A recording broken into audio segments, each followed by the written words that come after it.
Let's talk about what Miggy told ESPN yesterday. Okay. Said he wants to play out the last 2 years in his contract. He says that I'll play those 2 years and then I'm done. So he's 38 right now. He's been more productive lately. He's got 14 home runs. Could he get to 20? I mean, he could. Be a big month. But could he get there? I mean, there is still some value in having a 20 home run hitter. But the question is, does Miguel Cabrera automatically get the right to play these last 2 years in Detroit? Is it a punch button? If that's what he wants, that's what he gets. I don't think it's punch button. I think it's punch button that he gets the right to play next year, at least for the first half of the season. See how it goes. But I mean, even he admits it's for him. It's about his health. He's playing on his own admission a really bad. I think it's right knee, really bad knee that he says he's going to have taken care of this offseason. So does that mean he's going to have surgery on the knee this offseason? I don't know. And in order to come back and strong and play in the last 2 seasons. But what we've seen from him from June on is a good baseball player. Not what we're used to from Miguel Cabrera when we got spoiled seeing the MVP candidate every year, but still good. Not average. I mean good. Guy hitting like 300 with a well above average OPS during that time, and he still does have value.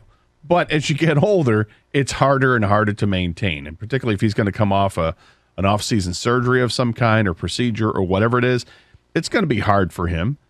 But I think he's optimistic in thinking that he's going to play the 2 years, but ultimately it's his health that's going to dictate that. The one thing I loved what he had to say about everything yesterday is that he wants to win a championship here in Detroit because, as he says, the fans deserve it, the city deserves it, and he just wants to see people happy here.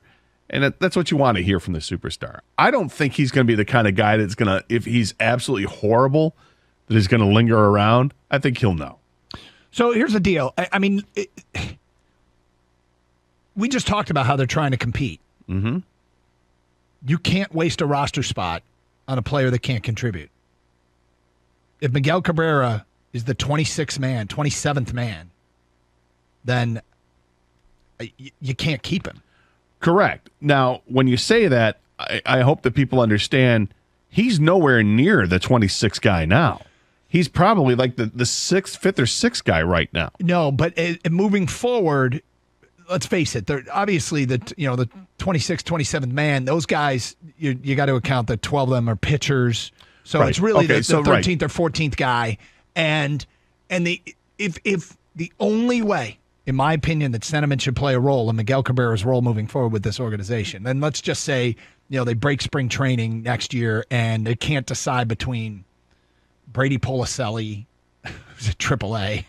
I was just trying to think of a AAA guy that might make it next year, or Cody Clemens.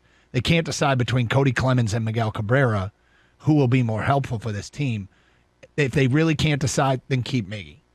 But if Clemens can help him more, or Policelli can help him more, then that's the cold, harsh reality of where we are. No, it is. But again, I go back to people think that he's like some terrible baseball player because he makes $30 million a year and he's not worth $30 million.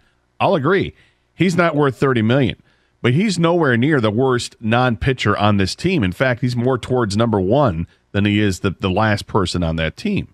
He's productive. He's been very productive the last couple of months. With each season, I expect him to be slightly less. Sure, and he's still going to be higher than Nico Goodrum or you can pick a couple other players in this team that are on the roster right now.